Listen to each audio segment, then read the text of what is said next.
pollution is a problem. It's everywhere, and really in our modern era, it has become a factor of life that is unavoidable. It can come in many forms, and every form has its own unique problems that they cause, too. The cars many of us drive each and every day emit fumes that harm our air quality that we breathe on a daily basis. Some of the more interesting pictures back from the lockdowns of 2020 was seeing the contrast in visibility among some of the world's smoggiest cities. Litter filling roads of our cities that eventually get carried by the wind may end up in the forest or really somewhere it couldn't and shouldn't be. The act of disposing harmful waste into our water routes and water bodies, turning the clear water into a sludge-ridden cesspool that not even aquatic animals can survive in. They all have their effects on the environment around them in a very literal way. None of these are good for the health of nature in the slightest. But aside from the clear dangers there, all of these forms of pollution do something else. They make the surrounding area ugly. There is an idea that is referred to as visual pollution. In essence, visual pollution is the idea of degradation to a physical environment due to unattractive or disruptive elements that negatively impact the visual aesthetic of an area. What's interesting is that it could apply to all types of spaces, natural ones, sprawling urban landscapes, and even the suburbs. Now, what I find so interesting about this concept is that visual pollution doesn't necessarily even have to fit into the general notion of what pollution is. All of the aforementioned forms, water waste, litter, smog, fumes, etc., do qualify as visual pollution most certainly, but in this case, it's the whole all squares are rectangles, but not all rectangles are squares thing. Yes, all forms of environmental pollution are visual pollution too, but not all pollution is environmental. The other day, I went for a run at a park in the middle of my neighborhood. Now, I live in the heart of a major metro city. Surrounding this park is a sprawl of historic apartments and shops, with the park being the only escape to nature in the direct proximity to the neighborhood. The city is very proud of this park, as it should be. It's a historic landmark. It's heavily used by the population, the groundskeepers take incredible care of it, and even the locals of the neighborhood do their best to keep the park clean. I've seen tons of people picking up trash while just walking around, just for the sake of keeping it visually appealing. Which is why I was particularly shocked to see this. What you're looking at is a bunch of rentable electric scooters that have just been left there. If you've been to or lived in a sort of majorish city in the past 8 or so years, then you have certainly seen these things just being left around. And they are part of a newer business model called kick sharing. The kick-sharing industry operates off of this idea of the last-mile mobility principle, a supply chain concept tied to the belief that the last mile of a journey or trip is often what prevents the goods, or in this case, individual, from ultimately arriving to the final destination. In many cases, taking an Uber to get somewhere that's only a mile away might seem kind of silly. It could be walkable. But, what if it's really hot out or something? Well, the idea of an on-demand micro-mobility service to get you from point A to point B is what these kick-sharing companies make their money off of. On paper, it seems like a harmless way to help people get around a city, but that's just on paper. I have personally had a vendetta against these things for years, long before I even knew the term visual pollution. The town I went to college in, Tempe, Arizona, is a testing ground for a lot of experimental tech stuff. Self-driving cars have been polluting the streets there since 2017, and these kick-sharing companies made the town a testing facility too. And it made sense.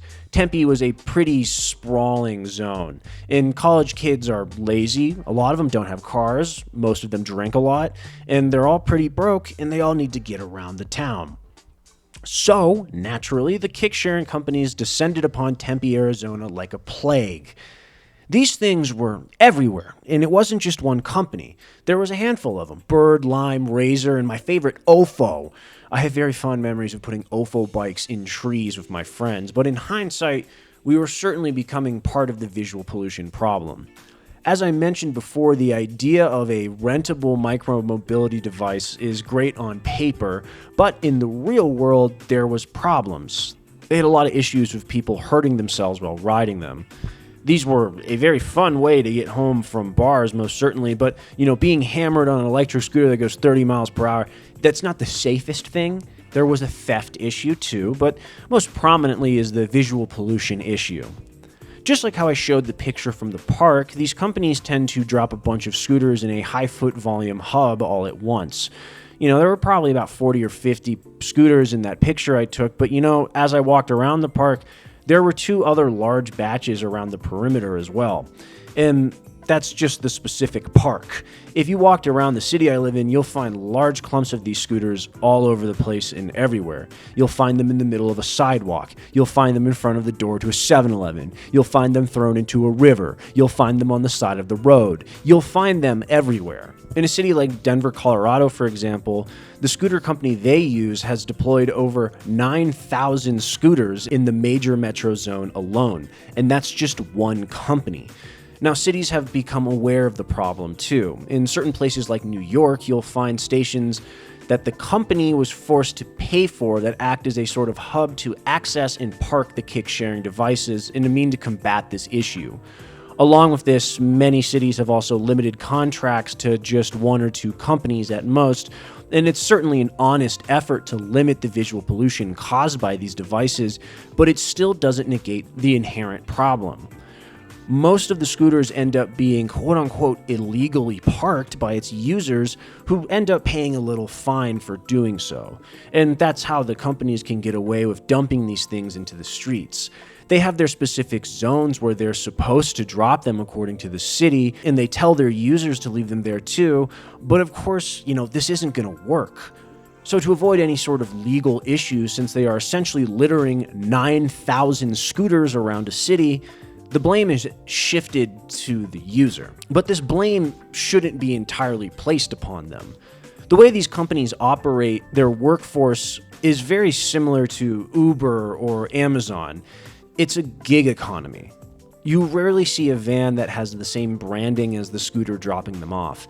Instead, you see an unmarked van or a rental or even a trailer from the contractors dropping them off in large batches all around the city. These same contractors are responsible for replacing batteries on the dying scooters too, and in many cases, these contractors are not going to be doing the best job adhering to where the cities say are a safe hub for these scooters to be placed. They have to drop off hundreds of these things at a time, so they end up picking places like a public park, a place that's high foot traffic, and it's in the middle of a major zone. And I'd like to add that those scooters have been there for 5 days since I took the photo initially too. While driving around your respective city on your respective kick-sharing company rented micromobility device you found under a bridge, you might notice something else kind of weird. You'll see a lot of older, cool-looking buildings, brick or maybe clapboard, that have a personality to them. They are apartment complexes. They have a dozen or so units, and there's a lot of them as you go down the street. But then you'll notice there's something else. That they are not building any more of these. In fact, you think about it, the only time you see new apartments being built, they always kind of end up looking the same. They're always those sterile concrete interiors with the bottom floor being empty business fronts and the floors above being mostly empty apartments with a giant banner over the front that says, "Now leasing luxury apartments." To me, this is another very rampant form of visual pollution. You'll find these always almost empty luxury mixed-use apartment complexes in developing cities across the United States. In the modern state of cities, housing has become more and more difficult to find. Skyrocketing rent prices for old shitty apartments are, they're pretty common. So naturally, the best solution would be to build more buildings where people can live. Right? Again, on paper, yes, that makes sense. But in execution, we again run into some problems. Within the city I live, over the past 4 years or so, within maybe a 2-mile radius of me, there's been 10 plus of these mixed-use luxury apartment complexes that have sprouted up, and I can't help but notice they are largely empty. Well, when I look at the rent prices, it kind of all starts to make sense. $2,500 for a 400 square foot studio apartment. I'll stay in a shitty older building. And, that's what a lot of people think too. So that explains why they're empty, but, why the high prices? Why are they always mixed use? Why are they always luxury? Why do they always look the exact same? And, the answer is it's pretty simple. It's money. Developing in a city is very expensive, especially right now. Everything is more expensive right now. The investors are aware of this. So when a real estate developer is going to get money from investors in a city, they want to maximize the value of what they're doing. Creating a medium income 5-story apartment complex that fits the visual aesthetic of a neighborhood may be what people meant when they wanted more housing, but in an already crowded city, this type of building is not something that will maximize profits. Making a completely new building in the heart of a city will cost tens of millions of dollars for the investors. That 5-story multi-unit medium income complex, even if it's completely filled, it may not even earn back half of the amount of money investors want in the time they need. In order to gain access to any sort of major funding, developers pitch the multi-story luxury apartments that have business fronts on the bottom. And this is also a huge plus because the cities are more apt to approve them too. Hypothetically, they tick a lot of boxes. Walkable neighborhoods. They will potentially make walkable neighborhoods with less car dependency. They create a higher volume of housing. They will create more rent payers for the investors. But most importantly, they will generate higher tax revenue for the city. Again, on paper, these things sound good, but the issue comes from being able to fill them. For almost a whole year now, these complexes near me have had their bottom floors that are intended for businesses stay completely empty, and their apartments are certainly not filling up at the pace they expected them to either. Now, I'm no economist, so I won't go into the why that's occurring, but from a visual pollution standpoint, these buildings are an eyesore. In almost every case, they do not fit in with the visual aesthetic of the area around them unless it's in a completely new construction zone. One of the more interesting effects of visual pollution is the loss of identity. In this specific circumstance, these new build luxury apartments and their homogenized design being put in the middle of cities all over the US plays into this loss of identity. If I showed you this picture of this building, could you guess what city I'm in? Well, if you guessed Houston, Texas, that would probably be correct. But no, I am in Providence, Rhode Island, a place where the rest of the city looks more like this. Now, what if I showed you this picture? Can you guess where this is? It's pretty clear. That's San Francisco, California. What makes a city great is its identity. Every city in the US, generally speaking, has something special about it. They all look a little different and they all have a different way of life to them. Or at least they did at one point. The visual pollution caused by these styles of building slowly starts to degrade a city's identity. Instead of something being clearly from one place, you start to view every city as the same. They all have the building. They all have the scooters. They all have the restaurants. These all fall into the idea that visual pollution destroys the identity of what it's affecting. In the case of scooters and the building, these are issues that you'll find all over the United States. Hell, you might even find them all over the world, and they're tied to a much larger aesthetic-destroying issue of global homogenization. But not all visual pollution is universal and homogenized. Speaking of San Francisco, they have quite an interesting visual pollution issue themselves. Of all the forms of visual pollution, the most complained about may be the billboard. In fact, it's sort of the spearhead that brought this term to attention. You see, the term has been around for a very long time. I couldn't find the first mention of it ever, but it was popularized around the mid-60s, a time in which America's vast highway system was being constructed, and the country was widely expanding its urban sprawl in the West. If you've ever driven through the vast emptiness of the United States, you may have noticed that despite how far away you are from any major city, you'll always be near society due to the inescapable panopticon that is advertising. Even in the middle of the Arizona desert, you will still find billboards. It was nothing I really thought of until I drove through Vermont a few months ago. The highway was very scenic. It was views of the rolling hills and tree-covered mountains. It was wonderful, and it made sense when I learned that much of Vermont has actually banned billboards purposely to keep its beauty. Back in 1965, then First Lady Lady Bird Johnson had a very similar idea. Much of our sprawling highway system had the potential to be like Vermont, driving through the beauty of vast open landscapes that is the United States. But by 1965, billboards were already becoming a problem. Lady Bird and President Johnson would enact the Highway Beautification Act as an attempt to fight the visual pollution that billboards imposed on the roads. It worked for a little bit, but by the 1980s it was all but undone. Over 60 years later, billboards remain one of the most obnoxious and omnipresent forms of visual pollution out there. Now, there is the aforementioned issue of them alongside roads, but as I alluded to before, most people don't know a world without them, so it's almost natural to see them in that way. And strangely enough, some billboards have become iconic aspects of certain places. Times Square in New York, for example. It's really just an extreme advertising hub, but has become one of the most famous landmarks in the United States because of it. But in a place like San Francisco, you'll find the visual pollution of billboards alive and well in a very strange way. Earlier this year, I visited the city and was immediately assaulted by a wave of AI-branded billboards as I entered the city limits.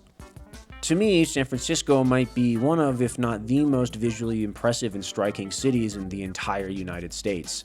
It has many infamous landmarks and very distinct looks about it that you expect to see while you're in the city.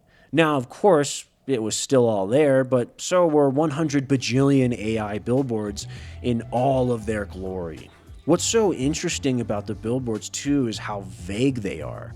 AI advertising is a kind of a strange thing, especially in a medium like the billboard. They can't really advertise their product for what it is through that medium due to the inherent complexity and nicheness that a lot of these products are filling. So they instead go for this vague style of advertising as a means to gain interest. But what struck me about the city was the sheer volume of billboards I saw. They were on buildings, they were on every bus stop, every bus, they were plastered on walls. I saw a plane pulling one. It was relentless. And what I found so funny about it was how ironic it was. AI is causing visual pollution in other ways. Every website you go on makes sure that you know that they have an AI chatbot to help you out with any questions. Data centers are a complete eyesore, but the irony of AI companies spending a bunch of money on billboards is extremely ironic to me for how simple of a technology billboards are. Ultimately, though, despite the memes and irony, this sheer quantity of these made for some disappointing visual pollution. No matter what direction one looks like while within this beautiful city, their gaze will inevitably be met by an AI-branded billboard that pollutes the impressive visual aesthetic of this historic American city. One of the great ironies of visual pollution is that it has become a sort of aesthetic in and of itself. Some of the more common forms you'll see described are cluttered electrical lines in a city or maybe an abandoned building rotting near the city center. And to many, this has become a very appealing aesthetic in and of itself, but not necessarily a positive one. I find that in a lot of cyberpunk, futuristic themed dystopian media, the idea of visual pollution runs rampant in the imagery. Cluttered wires, highly congested super cities, and walls of neon signs are associated with this particularly dystopian aesthetic, largely due to the influence of late 80s to early 90s Hong Kong. One of the strongest visual displays of cyberpunk dystopia that has inspired the genre quite intensely is the original Ghost in the Shell movie, which took massive inspiration from the overpopulated sprawl of the city-state of Hong Kong. The iconic imagery of bamboo scaffolding on new skyscrapers, rundown overpopulated cluttered zones like the Kowloon Walled City, and the non-stop building upon pre-built structures is by all means an extreme form of visual pollution when compared to what the land once looked like, yes, but over its lifespan, its visual pollution stopped being pollution and rather became something that was beautiful in its own way. And that's what's so interesting about the concept of visual pollution. It's somewhat of an ambiguous term since it does revolve around aesthetic beauty. One person may find the clutter of a billboard to be an eyesore, while others might find it to be something that is included within the visual aesthetic of any sort of major city. More so, visual pollution is not considered to be a primary source of pollution either, like littering or dumping, but rather it's a symptom of intersecting pollution sources, which results in the severeness and its effects being hard to measure in a quantitative fashion, since aesthetic interference is largely subjective to the person interpreting it. But this doesn't change the fact that visual pollution is something that is becoming more and more hard to escape in the world that we live in today. And unfortunately, there's not a lot that can be done by everyday people to stop it. So enjoy the visuals of the world for what they are, because before you know it, the everyday beauty of things you may have not even registered as beautiful in the first place might be muddled by something, and they might be taken away by visual pollution. Thank you for watching today's video about visual pollution. What do you think about it? What's something that visually pollutes a zone that you live in? What's your least favorite kind of visual pollution? What's your favorite kind of visual pollution? I'd love to hear about it in the comments below. If you're still here and you haven't already, please consider liking and subscribing. It helps my channel a lot. If you want to support me further, please purchase a sticker. I now have multiple designs. I also have a Patreon where I post additional content. Again, thanks for watching. Thank you to the Patreon supporters, and I hope you have a good day. Goodbye.